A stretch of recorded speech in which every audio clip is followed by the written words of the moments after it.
Bienvenue. Aujourd'hui, on explore ensemble ce que certains appellent les nouveaux fronts de la contrainte en France. On s'appuie sur plusieurs sources qui dessinent un paysage pour, disons, l'horizon 2025. Oui, bonjour. L'idée, c'est de voir comment différentes pressions sur l'énergie, le numérique, via des systèmes de notation aussi, semblent converger et impacter le quotidien. Comment ça touche le portefeuille, les libertés? On va essayer de décortiquer un peu ces batailles un peu invisibles. C'est ça. Alors, si on commence par l'énergie, Oui, l'énergie. Les documents montrent clairement une pression financière qui monte. Un exemple très concret, la TVA sur l'abonnement énergie. ah oui, ça va faire mal. Elle passerait de 5,5% à 20% dès août 2025, c'est ça. C'est ce qui est indiqué, oui. Et ça s'ajoute aux autres hausses. Axes sur l'électricité, le gaz, les coûts de réseau comme le TURP. Avant de consommer, la base de la facture augmente fortement. Certains perçoivent ça comme... Comme quelque chose de punitif. Oui, ce terme revient, même si on nous parle de transition écologique. Et cette pression, elle ne s'arrête pas à la facture. Le logement aussi est touché, avec le DPE, le diagnostic de performance énergétique. Tout à fait. L'interdiction de louer les fameuses passoires thermiques, les logements classés G dès 2025, puis F en 2028, ça met une pression énorme sur les propriétaires. Pour faire des rénovations qui coûtent cher. Très cher. Et les aides, les sources disent qu'elles sont souvent jugées complexes à obtenir, voire insuffisantes. Donc le risque, c'est quoi? Une baisse de la valeur des biens, des tensions sur le marché locatif. Et au final, un transfert du coût de cette transition vers les particuliers, c'est ça l'idée, hein? C'est un peu ça, oui. Et il y a aussi des tensions sur les renouvelables même. Oui, j'ai vu ça. L'éolien, avec l'acceptabilité locale qui coince face aux objectifs nationaux. Et même le chauffage au bois. Oui, avec de nouvelles normes qui peuvent être difficiles à suivre pour les ménages plus modestes.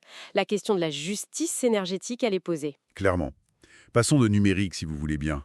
Un autre front majeur identifié. Oui, alors là, il y a l'euro numérique. On est en phase de préparation. C'est prévu jusqu'en octobre 2025. Les objectifs affichés, c'est l'autonomie stratégique européenne, un complément aux espèces. Voilà, mais beaucoup d'inquiétudes sur la vie privée. Le traçage potentiel des transactions, ça fait peur. La SNIL, d'ailleurs, et d'autres instances européennes ont alerté là-dessus, non? Elles demandent des garanties. Exactement, des garanties solides, un seuil d'anonymat pour les petits paiements, un vrai mode hors ligne. C'est crucial pour la confiance. Et cette crainte autour du numérique, elle va plus loin.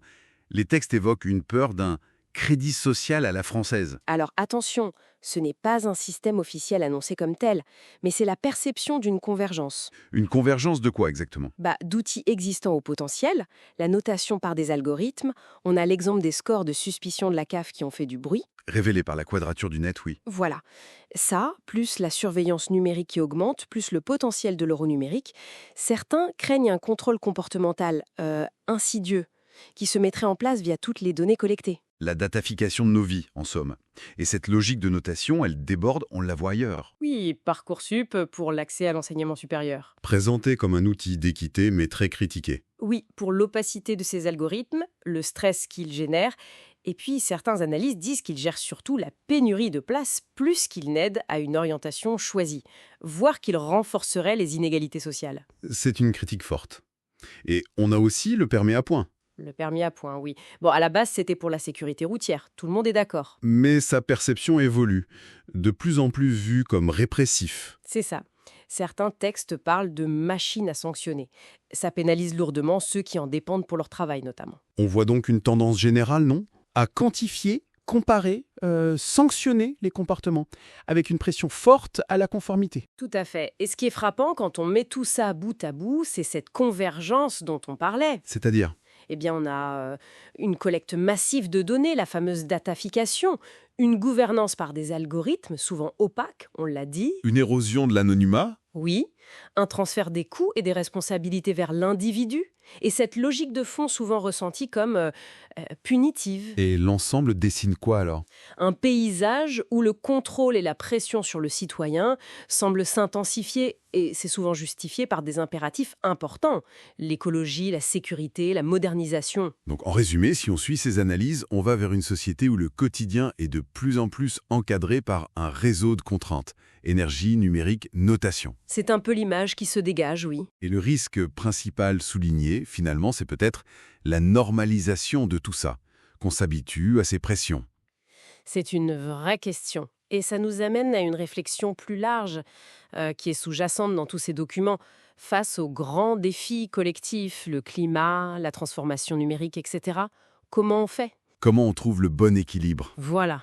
L'équilibre juste entre l'action qui est nécessaire collectivement et le respect des libertés, de l'autonomie de chacun. C'est pas simple. Une question fondamentale, effectivement, qui mérite qu'on continue à y réfléchir. Absolument.